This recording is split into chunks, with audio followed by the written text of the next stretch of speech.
So Calvin Yang either intentionally or unintentionally became the public face for the affirmative action ban. I believe it was either last week or the week before now. I guess he was one of the plaintiffs against Harvard, where he just believed that he should have been accepted into Harvard. I think this was in 2020 or so, or maybe even a little bit later. I guess his assumption was that his place was given either to a white person or a black person or a Hispanic person that was essentially less deserving than Calvin Yang.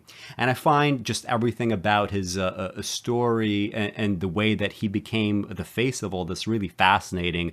I mean, first of all, he's not even an American. I guess he sort of is an American now. He moved to America at some point. He went to an American high school, but he was born in Canada. He spent his life essentially globetrotting, and then he ended up in the United States. And I think some of the assumptions surrounding what he would say and think here is very telling too. And I'm going to go through some of the specifics and some of his complaints and just kind of go through everything and just kind of tell you why it's nonsense. Ladies and gentlemen, good afternoon.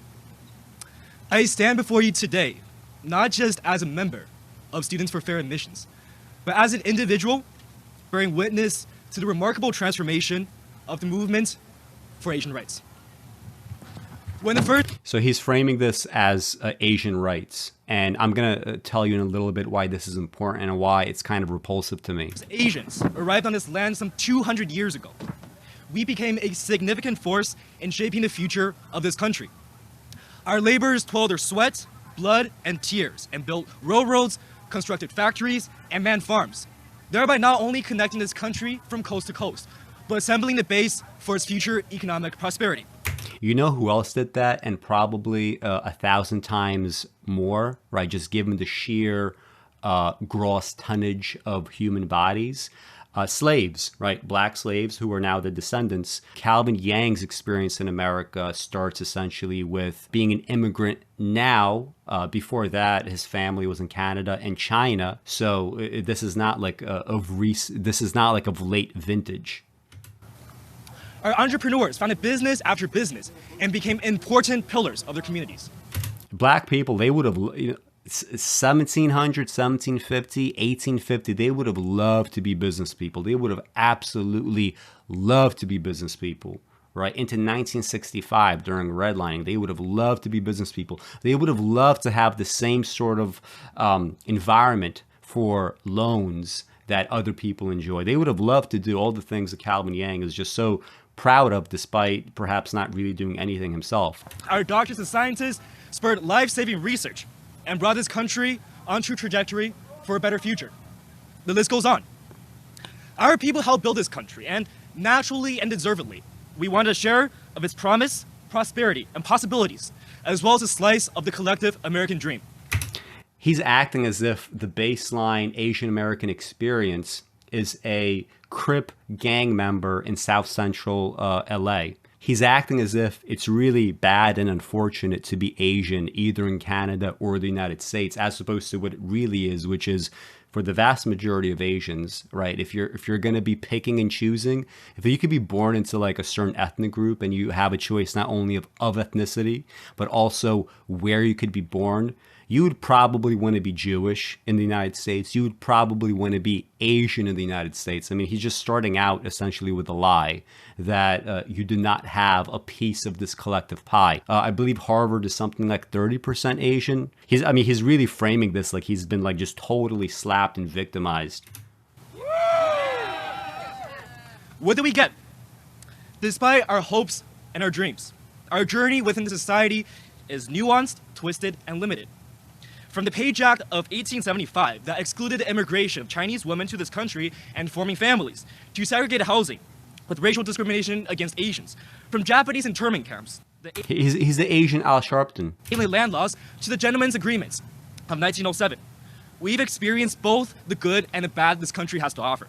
Stop saying we. This has nothing to do with you. Like, stop saying we. You'd experience none of this. And you're not experiencing the long-term ramifications of such. The Asians that are experiencing this, like, that's the fascinating thing. Whether it's Stop Asian Hate, right, from 2021, or this shit right now, Notice the groups that are like never part of this. It's the people that had the shit bombed out of them. They're the ones that are really suffering, and they have no actual representation. Many Asians, they want nothing to do with them. Many Asians are essentially, like, whether it comes to like the sex workers that were shot up by that guy in 2021, you want to sweep those people under the rug, right? That's not our ethnicity. That's not who we are, right? These are just people that have nothing to do with us. You want to pretend as if this is not happening. The same goes for Laotians and Cambodians in gangs. That's not the way that we do things. We're not those kinds of Asians. And they don't have any lobbying groups. Like, this lobbying group is about people who are privileged enough to even be able to apply to Harvard. And you want to progressively get more and more for them. Those other groups, also Asian, but since they're not, they don't quite look like you. They don't quite have your language. They don't quite have your history. They did not come here as voluntary immigrants. They came here as refugees. So they did not have that bottleneck effect that Calvin Yang enjoys. As an Asian Canadian who now calls both countries home, I've seen the difficulties faced by Asians across the borders, and allowed me to become acutely aware of the perspective of oppressed minorities who look like me, but also the hardships faced by other minorities like African Americans, Black Canadians, and First Nations. Ladies and gentlemen, tomorrow's hearing is vital in that it will hopefully take down one barrier preventing our people from realizing their full potential. When myself and hundreds... What is that full potential? You have to be 100% of the population of Harvard, 50%? I mean, like, what does that even mean? Hundreds of thousands of other Asian Americans applied to universities. We studied hard for our standardized testing, worked past midnight for our classes, participated actively in a variety of clubs, sports, and extracurricular activities. And many of us far surpassed the admission requirements set by Harvard and other colleges just for us to be rejected due to our quote-unquote personality, personal attributes, and likability for the sake of preserving their definition of a racially diverse campus. A sad reality where individuality and character are overlooked just by ticking the box Asian American on the common application. Now, it's time to say enough and take back our well-deserved right. I mean, like, he's saying, like, you know, Harvard doesn't like a certain kind of personality. Like, who would like his personality so far? Like, does anybody watching this like his personality? You think it shouldn't be held against you because you have a shit personality? Affirmative action, as a system in itself, is a good idea. It tries to promote racial diversity among the finest colleges in this country and ensure that deserving people from different backgrounds and walks of life could receive a world-class education. But as the saying goes, a good idea poorly executed is a bad idea. When affirmative action penalizes strong applicants from marginalized communities using extremely arbitrary factors just because of their last name and skin color, while awarding legacy applicants. It's actually not arbitrary. It's the exact opposite of arbitrary. Like, he's literally like misusing words here. And that's the thing. I mean, like, when if he were to be rejected, like, and we're gonna go through like his website and stuff, and misuse of grammar. Like, I mean, Harvard's gonna see some of this shit. I'm sorry. And comparable applicants from other backgrounds because of their connections to the school or ethnicity. It's clear that the system is not only unfair, it's frankly unconstitutional, racist, and goes against the egalitarian principles of which this country was founded upon. Thank you. Diversity, as important as it is, cannot come at the expense of Asian Americans. Worst of all, colleges like Harvard have done it in the past. In the 1920s, Harvard, in an attempt to reduce the number of Jewish enrollments, instituted the admission process known as holistic review that placed He even says process. greater emphasis on the applicant's character and other intangible qualities rather than test scores. Jewish applicants on average at that time were scoring higher test scores. So Harvard believed that de-emphasizing the test scores in favor of these intangible qualities will limit the number of Jewish students. This soft quota helped Harvard avoiding instituting an explicit quota, which they feared would bring about societal uproar. Harvard later recognized that it used holistic admissions to discriminate against Jews, but continued to toot the same exact admissions model a century later in its effort to create racial diversity. And only this time, the victims are us, Asians. Diversity is extremely important on college campuses and provide a medley of perspectives and opinions. That, by itself, is undeniable. But university admission teams have failed to see that not only are there alternatives and fairer factors in considering one's, for example, considering one's socioeconomic status that could replace race-based admission, but also that there's a huge variety of diversity within Asians that could be offered to the table. For example, not every one of us play the piano, and I, for one, am really bad at math.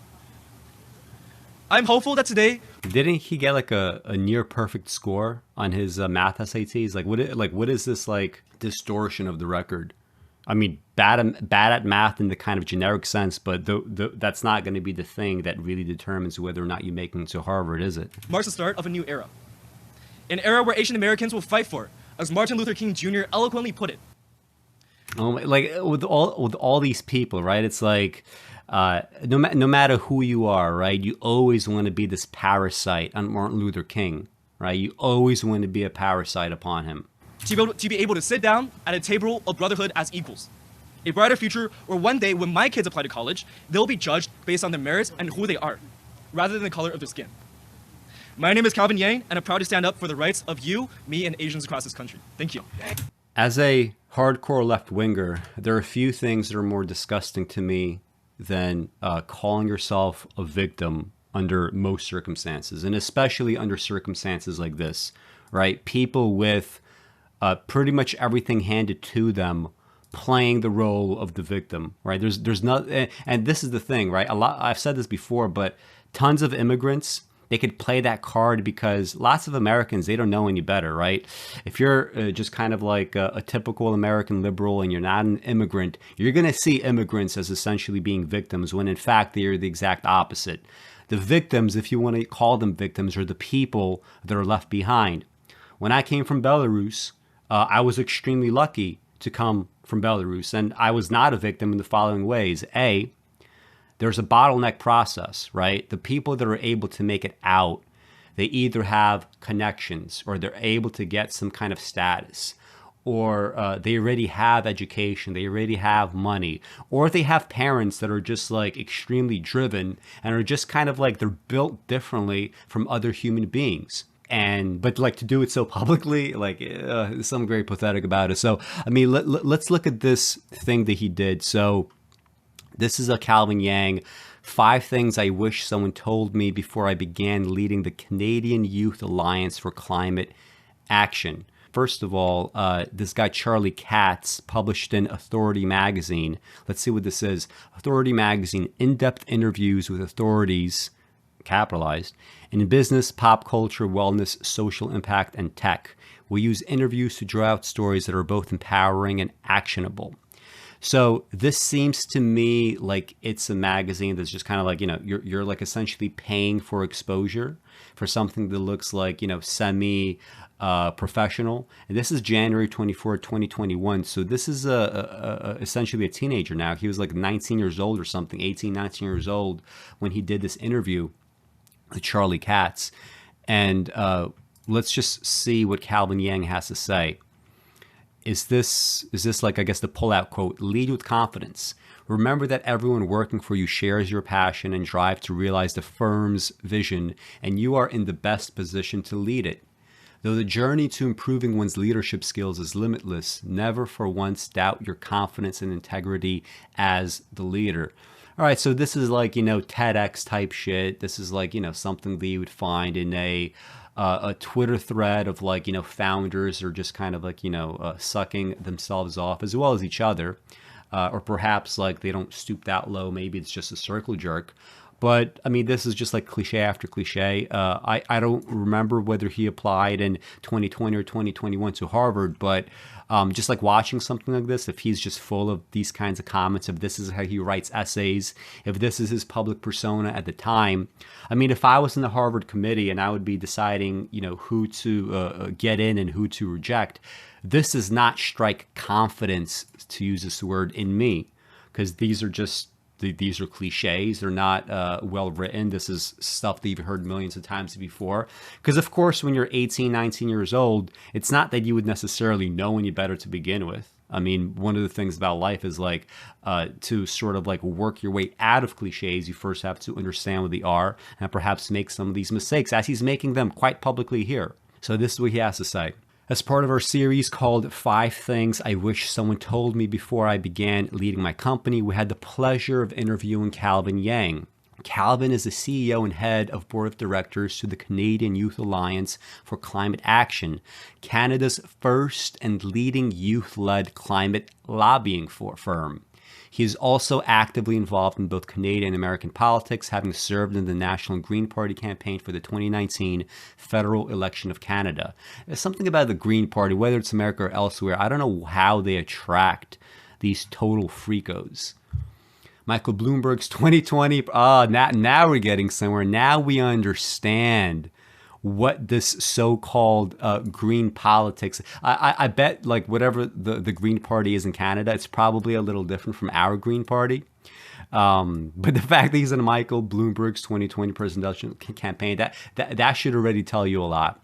And co-founded Students for Bloomberg, the largest youth-led political advocacy group for Michael Bloomberg's campaign.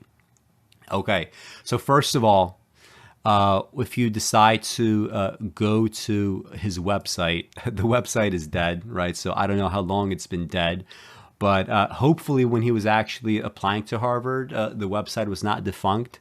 If you look at, so this is a Canadian Youth Alliance for Climate Action. This is the sort of like splash page, because this is the only way you could find information now about it.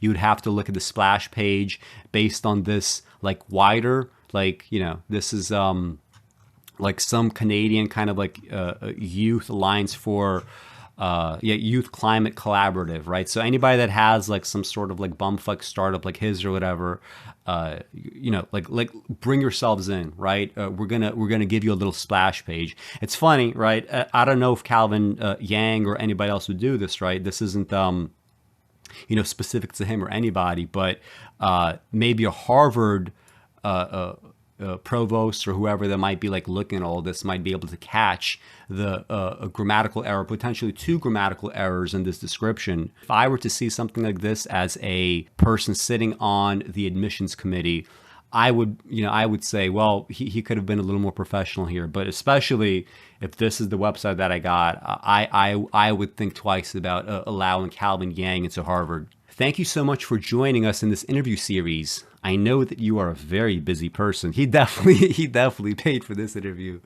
Before we dive in, our readers would love to get to know you, in scare quotes, a bit better. Can you tell us a bit about your backstory, in quotes, and how you grew up? Sure. I don't know why I find this funny, but anybody that talks this way, look, we're talking about personality, right? Likable versus dislikable personalities. Don't tell me that I can't make decisions based on personality factors. Sure, I was born in Toronto, Canada, and grew up primarily abroad. Wow. In essence, I'm your typical third culture kid. Typical? Right? Is he misusing words already? Right? Again, if you are going to be as a Harvard, if you're on the Harvard admission committee, and he calls himself typical, and he says that he's in Toronto, Canada, grew up primarily abroad, and is a typical third culture kid, would you have alarm bells going off already? And had the opportunity to be exposed to a myriad of cultures and languages as I moved around the world. Although I may feel lost at times about my true cultural identity, I think this unique experience allowed me to acquire the flexibility and openness that I took into running my company. As for right now, I am a senior attending the Dwight School in New York City, stressed about college applications like millions of teenagers out there. Oh, so he did not have the opportunity to be rejected just yet. Interesting, right? So the Harvard would have access then to this interview, right? So let's look up. So like, let me break this down for you, right? The reason why to me it's not typical is, I mean, people that are born, you know, around different countries or whatever, globetrotting, they're not typical anything. They're actually extremely privileged, right? He seems to come from a pretty wealthy background. If you could have a startup at 19 and, you know, pay somebody to like essentially do this like suckfest, I mean, that says something about your opportunities. What is Dwight School? What is Dwight School? New York. Dwight School, New York is a leading private IB. I don't even know what this shit means. Like, this is so outside of my milieu. This is so far outside of my experience. I have no idea what they're talking about. A leading private IB world school. I went to a public school that was serviced by the Coney Island projects. Okay? I don't know what the fuck they're talking about. IB world school. A leading private IB world school. What is the Dwight School tuition? Sorry, I misspelled that. Harvard wouldn't accept me either. 2 mornings, 3 mornings. So, okay, so if you're sent to the preschool for 2 mornings a week, you have to pay $18,000. They have universal pre-K, but of course you don't want your kids around actual, like, dirty, unwashed, actual fucking New York City kids. Universal pre-K, not for you. 3 mornings, 5 mornings. Damn, it didn't even cross my mind that this would be in reference to preschool, because it's so crazy to me that 2 mornings out of a week, you pay them $18,000. All right, now we're getting somewhere. Total tuition and fees for Dwight School, $33,600. Okay, so his parents are shelling out essentially between 30 to wait. This is for a 2-year-old child. Okay, what is? Wait, yearly to 56. This keeps getting higher and higher. What is going on here? Okay, if you're in preschool for 2 mornings, you pay $18,000. If you're a 2-year-old child, the total fee is $33,600. If you have a yearly tuition here of $56,000, what is this? It's going higher and higher. Okay, tuition is for the highest grade offered. All right, yearly tuition. Okay, so his parents are paying close to $240,000 for a high school education. Now, it's not necessarily better than an education you could get anywhere else. How do I know? Because I've been through it. I went to high school, and guess what I did? When I got interested in reading and I got interested in the world, I would stay my ass home and I would read. And that was a free education. Not only was I getting a free education from school, I was getting a free education by going to the library across the street from me. I didn't have to pay $60,000 a year just to have what seems like to me a simulation of education and a defunct web page that, by the way, has a splash page on another page that has grammatical errors. These are not grammatical errors that I would have made as a high school student, but these are grammatical errors that he made. And of course, this is not a knock about him, his ethnicity. I come from a Russian background. He comes, well, it would be interesting. I wonder if he actually is an ESL speaker, because when I came to this country, I started first grade with no English whatsoever, and I had to just learn by being dumped into class. So, but if he was born in Canada, it's very possible that he was hearing English from the get-go. So one of the things that he seems to not understand is, anyway, I don't want to go too far here, but I probably have more immigrant, more immigrant hierarchy, as it were, right, in terms of these oppression Olympics than he does. That's the crazy part, right? But I just simply because I look white, right? No one's gonna just assume that I'm Russian, especially like in my neighborhood. No one's gonna assume that I'm Russian. I get to pass essentially as a generic white guy that was born in New York City. He gets to have, essentially both he might sort of view it as a target in his back for his ethnicity, but it seems like it's the opposite, right? It seems like he has this kind of like oppression Olympics hierarchy somewhere at the top, especially since he could have the skin, but he could also have the $60,000 a year to go to a high school somewhere. Like millions of teenagers out there, right? He wants to be so goddamn relatable. Again, don't tell me that I can't fucking use your personality, right, for the admissions process. If I, if I were to read this as a Harvard person, I would immediately be like, damn, like, I know exactly what he's doing, and I don't like this fucking manipulation. I don't want to be manipulated in this way. No way. You're not going to manipulate me like this. What were your early inspirations to set you off on your particular journey? Since when I was probably 5, I've been a big aficionado of Canadian politics and planned out a detailed roadmap of getting myself involved in the political arena. All right, so he was a social climber. Damn, his parents taught him well. He'd been a social climber since he was 5. I don't remember what I was thinking about when I was 5. Well, I do remember, actually. I was sitting in a fucking park bench in Belarus with my keks and a glass of water, listening to the same Russian music that I'm writing about now on my website. That's what I was doing. I had my mind in the clouds. He had his mind on society and how to fucking climb higher and higher and higher and to break everybody's backs that he's standing on. I saw politics as a method of which one can use. Oh my goodness. Oh my goodness. I saw politics as a method of which one can use. And Harvard saw this. And you're paying people for this interview.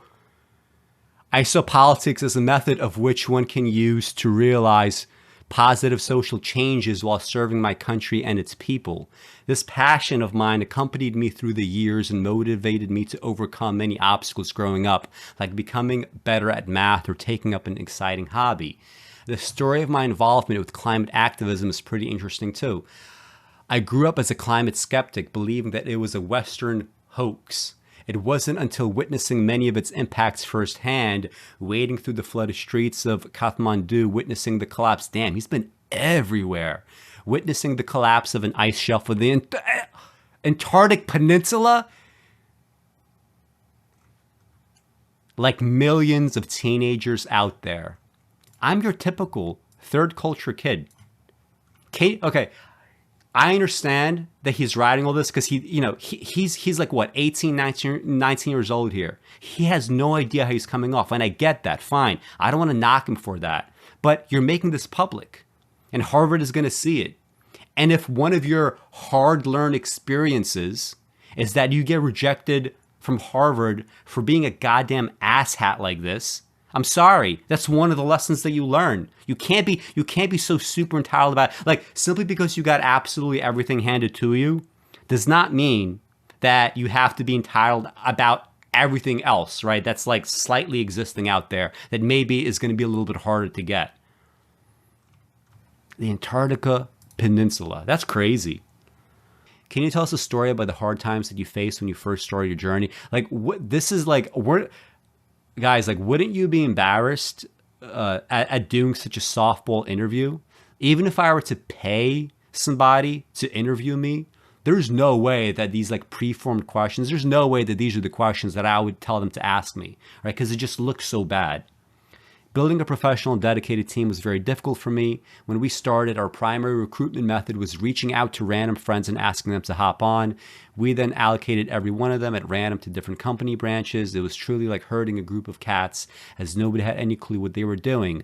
Everything was a mess. Group calls turned into me trying to yell some sense into people. Wow, so he's the alpha patriarch, right? He's talking about his future kids as well. It was a disaster for me mentally too, as I started doubting my own leadership abilities and whether I can turn the company back up again. Well, I mean, whatever happened, like I really do wonder when this website went defunct. Where did you get the drive to continue even though things were so hard? Whew. Again, I'm just imagining what I would do if I were sitting at that Harvard committee. Not forgetting the reason why I hopped into the lobbying world, to make this world a slightly better place. I call this philosophy pragmatic idealism. Really? Let's see. Let's put this into quotes. Let's see how unique this coinage is.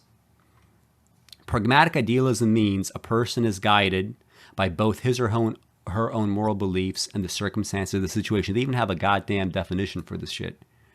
So how are things going today? How did grit and resilience lead to your eventual success? What do you think makes your company stand out? I mean, I don't really see teenagers doing any form of climate lobbying across both Canada and the rest of the world. Well, that's wrong. I bet you there's definitely a teenager out there doing climate lobbying right now that does not have a defunct website. I can guarantee you that is going on right now.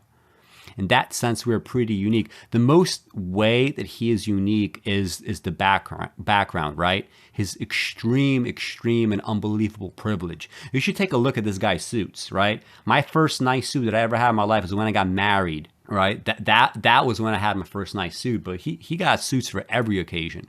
He got suits when he's taking food out of the mouths of Black Americans. He got suits for when he needs to write a New York Post article. He got suits for every occasion on the planet. And I bet he had a very nice coat when he was in Antarctica. We are also entirely youth-led and nonprofit. Everyone, ranging from myself and the rest of the board members to someone working with us part-time, works for free. Yeah, you're working for exposure. We want to bring a refreshing change to the lobbying landscape where we don't work for money, but instead our vision and goals. Now, it's very nice to be able to work for free, right? So congratulations, but let's not get it twisted, right? The reason why people could work for free is they're extraordinarily lucky. I can assure you that putting 0 within the box for expected employee compensations in a contract is a very one-of-the-kind experience. Wow. He wrote this. He wrote this, one-of-the-kind experience, and Harvard read this. Harvard read this and said, well, I'll leave it to your imagination what they said. Have you used your success to bring goodness to the world? I would not answer this question. All of what we do revolves around bringing goodness to the world. Everything, huh? Everything? Last but not least, don't be shy to seek outside help. Wow. Right? So, I mean, look, it's exactly what you would expect from an 18 or 19-year-old kid, right? No real insight into anything. No clear talents, right? Just a ton of privilege that is then used to, like, you know, like the fact of what he's doing now, right, is a kind of like mask for the privilege. People need to understand that everything around what one does has a certain degree of luck attached to it. Certain degree? Just because you successfully did something this time doesn't mean the result will replicate itself next time. Oh, so that he's not even talking about like structural luck, right? The luck like inherent within his life, right? He doesn't want to talk about that. He wants to talk about, you know, we're going to start from that baseline. We're going to move up, up, up, up, up. And this is, you know, the extent to which we're going to discuss this at all. How can our readers further follow your work online? Pay us a visit at www.cyaca.ca. Damn, I really wanted to follow him. Or follow us on a relaunched Instagram. Let's see what's going on in this Instagram. He got the same acronym as Chicago Youth. So, I mean, yeah, he keeps taking food from the mouths of black people. It's just crazy. I wonder if how many of these followers came from the affirmative action ban. He has an Instagram page that 11 posts. All right, so this is all from 2021. This is all like February 21, 2021. Like is this literally what happened? He just like tried to apply, you know, he tried to apply with this interview and whatnot, and this website. And then when he got rejected, he was like, fuck this, I'm not doing this anymore. And this is just absolute crazy stuff. Like the fact that this guy would just like go around essentially calling himself a goddamn victim, like that he's been victimized by anything. I mean, look, if I was on the Harvard committee, right, a few things. First of all, the fact that there's like consistent like spelling errors or just like weird English and like shit like that, you know, that's going to be in the back of my mind, right? Especially being a writer. I would also think like, look, you know, it's nice that he started the startup, but what if I personally am more interested in this like Evelyn as an intern, right? One of the Action Map interns at YCC, because granted, she didn't have the opportunity to make the startup, but maybe she couldn't.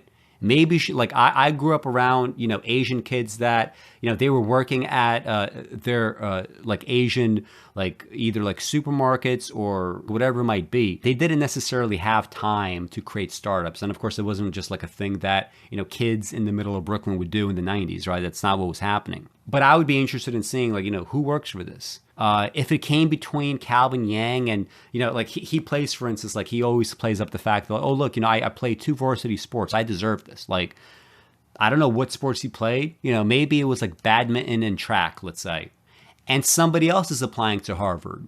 And this other person that's applying, she's not, you know, an Asian American or a Canadian Asian or whatever with a startup. She's a black girl from the projects and she does wrestling and basketball. What if I find that more impressive? What if it's not a black girl, but a black boy? And this boy is also growing up in the projects and managed to not only live, but thrive through the most dangerous time in a black child's life. What if I find that personally much more impressive? What if the fact that he plays basketball and he wrestles, I find it more impressive than track and badminton? Doesn't that play any kind of role? Why shouldn't it? What if I find that more impressive? What if his SATs were not 1550 as Calvin Yang's were, but 1500? And yet this is the background that it was. Are you saying that you are more qualified on account of having such a higher head start? I don't understand like what's going on in this kid's head. It's just pure entitlement. He has absolutely no idea who got into Harvard instead of him, but he's so adamant that he deserved it.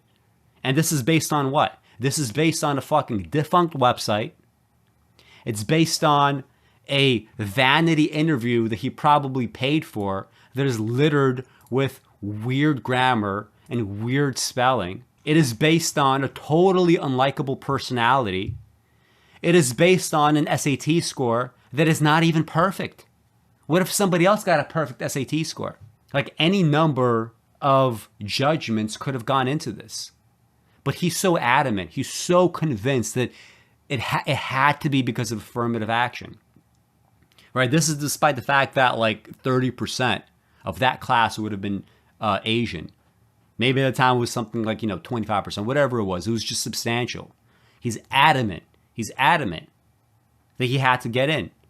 Maybe, all that, like literally if it is because of affirmative action and we still have a 30%, Asian cohort in Harvard, all that means to me is that particular Asian cohort, they were far more impressive Asians than this Asian.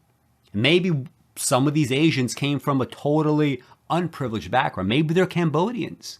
Maybe their family could not take them to Antarctica.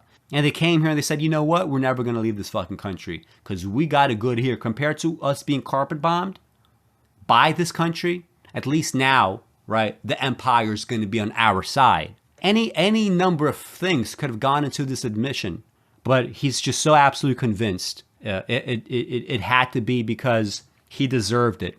I don't see this, right? I would not be impressed by this kid. And maybe this is just like my bias. Maybe it's because, where I grew up and the things that I saw, maybe because of this, I shouldn't be on a Harvard committee. Or maybe precisely because of this, I should be the only person on a Harvard committee because I'd certainly look at things very differently. And I would not be impressed with Calvin Yang even a little bit. This would not impress me at all. I was never impressed by kids like this. Probably because these kids did not exist in my life. They just didn't. Analogs existed, but those analogs based on where they came from were much more impressive. So it's just such entitlement. It's this like total, just like, I have to get this. I have to get this. Not only did he get everything in life, he needed to get this final little thing too. And it's not like he even went to some sort of like, I don't use phrases like a shit school because I don't really believe stuff like that. But it's not like he went to what he might term a shit school. Like, isn't he like at Berkeley or something? He's in a nice fucking school where he's paying a lot of money to be there. Or, not him personally, right? Remember, he works for $0, right? That's his thing, right? He's doing good in the world and he's taking a salary of zero. Very, very depressing, right? Very depressing that a 18-year-old kid can't even do a splash page on a website without running into grammatical errors, right? Despite the fact that he seems to be a native speaker of English. Anyway, nothing else to say. See ya.